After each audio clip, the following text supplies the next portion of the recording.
नमस्कार साथियों, आपका स्वागत है सर्वे न्यूज में। वहीं आप चैनल पर नए हो तो सदस्यता जरूर लीजिएगा। इस बार राजस्थान विधानसभा चुनाव को लेकर चुनावी बिगुल बज चुका है और इस 2023 के चुनावी साल में कौन कौन से राज्यों में चुनाव है तो आपको बता देते हैं।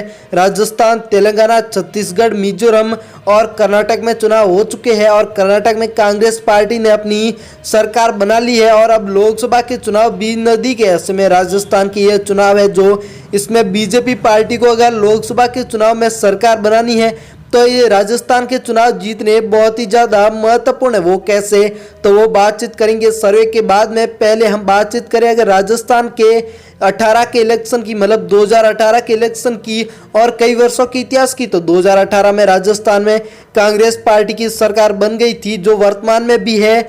और राजस्थान के कई वर्षों के इतिहास की बातचीत करें तो राजस्थान में साथियों ऐसा कभी नहीं हुआ है कि लगातार एक ही पार्टी की 10 साल सरकार रह जाए, यानी कि इस बार भी कांग्रेस पार्टी की सरकार है तो आगे 5 वर्ष के लिए फिर से कांग्रेस पार्टी की सरकार बने, ऐसा राजस्थान के पिछले कई वर्षों के इतिहास में नहीं हुआ है।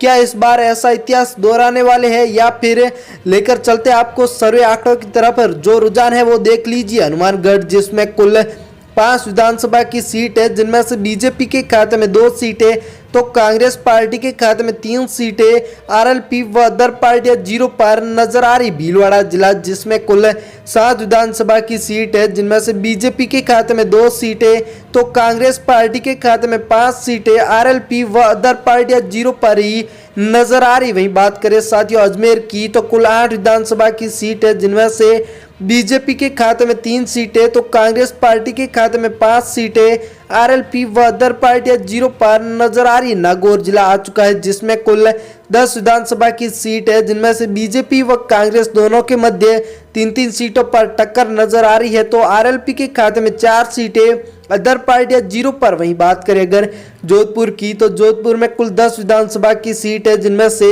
बीजेपी के खाते में 3 सीटें कांग्रेस पार्टी के खाते में 5 सीटें आरएलपी के खाते में 2 सीटें अदर पार्टियां 0 के रुझान के साथ नजर आ रही। बाड़मेर जिला जिसमें कुल 7 विधानसभा की सीट है जिनमें से बीजेपी के खाते में 2 सीटें वहीं कांग्रेस पार्टी के खाते में 4 सीटें 1 सीट आरएलपी के खाते में अदर पार्टियां 0 पर नजर आ रही। उदयपुर जिसमें कुल 8 विधानसभा की सीट है जिनमें से बीजेपी के खाते में 3 सीटें तो कांग्रेस पार्टी के खाते में 5 सीटें आरएलपी व अदर पार्टियां 0 के रुझान के साथ नजर आ रही। धौलपुर जिसमें कुल 4 विधानसभा की सीट है जिनमें से बीजेपी के खाते में 4 की, यहाँ पर साथियों कांग्रेस पार्टी के खाते में 4 की 4 सीटें अदर पार्टियां 0 पर। जयपुर की बात करें तो कुल 19 विधानसभा की सीट है जिनमें से बीजेपी के खाते में 7 सीटें वहीं कांग्रेस पार्टी के खाते में 12 सीटें अदर पार्टियां 0 के रुझान के साथ नजर आ रही। अलवर जिला जिसमें कुल 11 विधानसभा की सीट है जिनमें से बीजेपी के खाते में 3 सीटें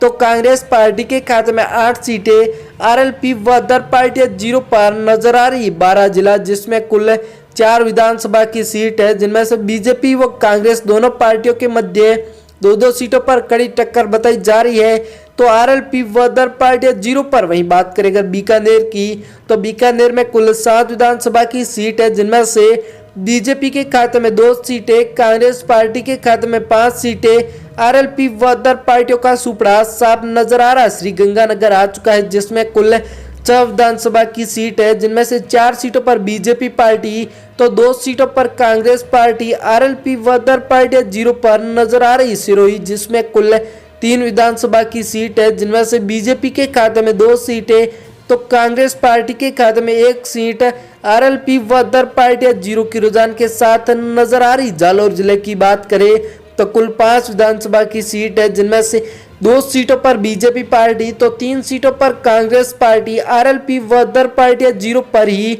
नजर आ रही। दौसा जिला जिसमें कुल 5 विधानसभा की सीट है जिनमें से बीजेपी के खाते में 2 सीटें तो कांग्रेस पार्टी के खाते में 3 सीटें आरएलपी व अदर पार्टियां 0 के रुझान पर नजर आ रही। टोंक जिला जिसमें कुल 4 विधानसभा की सीट है जिनमें से साथियों बीजेपी के खाते में 1 सीट तो कांग्रेस पार्टी के खाते में 3 सीटें आरएलपी व अदर पार्टियां 0 के रुझान के साथ नजर आ रही। बूंदी जिला जिसमें कुल 3 विधानसभा की सीट है जिनमें से 1 सीट पर बीजेपी पार्टी तो 2 सीटों पर कांग्रेस पार्टी आरएलपी व अदर पार्टियां 0 पर नजर आ रही है।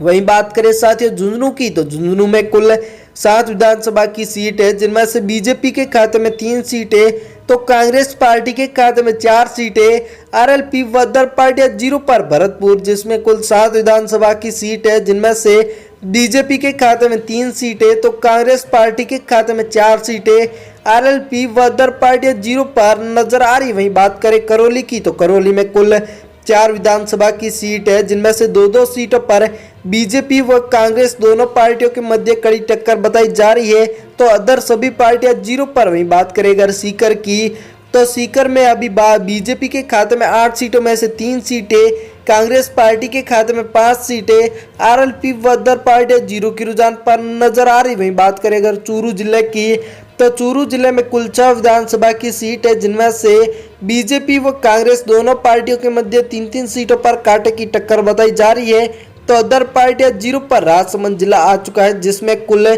4 विधानसभा की सीट है, यहाँ पर भी बीजेपी व कांग्रेस दोनों पार्टियों के मध्य 2-2 सीटों के साथ कड़ी टक्कर बताई जा रही है, तो आरएलपी व अदर पार्टियां 0 पर। पाली जिसमें कुल 6 विधानसभा की सीट है साथियों, यहाँ पर बीजेपी के खाते में 3 सीटें तो कांग्रेस के खाते में 3 सीटें, यहाँ पर कड़ी टक्कर तो नहीं, एक सीट इधर उधर हो सकती है साथियों। कोटा जिसमें कुल 6 विधानसभा की सीट है, जिनमें से बीजेपी के खाते में 2 सीटें तो कांग्रेस पार्टी के खाते में 4 सीटें, आरएलपी व अदर पार्टियां 0 के रुझान पर नजर आ रही। साथियों आपको बता दें, अगर हमने बातचीत की थी कि सीएम चेहरे के जो रूप में जो उम्मीदवार है उनकी बात लास्ट में करेंगे, अभी तक किसी भी पार्टी ने यह अनाउंसमेंट नहीं किया है कि इस बार राजस्थान में अगर बीजेपी पार्टी की सरकार बनती है तो ये सीएम बनेंगे, या फिर कांग्रेस पार्टी की सरकार बनती है तो अशोक गहलोत सीएम बनेंगे, या फिर सचिन पायलट। अभी तक कोई ये निर्णय नहीं लिया गया है, लेकिन अगर आप भी राजस्थान से वीडियो देख रहे हो तो कमेंट में बताना जरूर। आपसे निवेदन है कि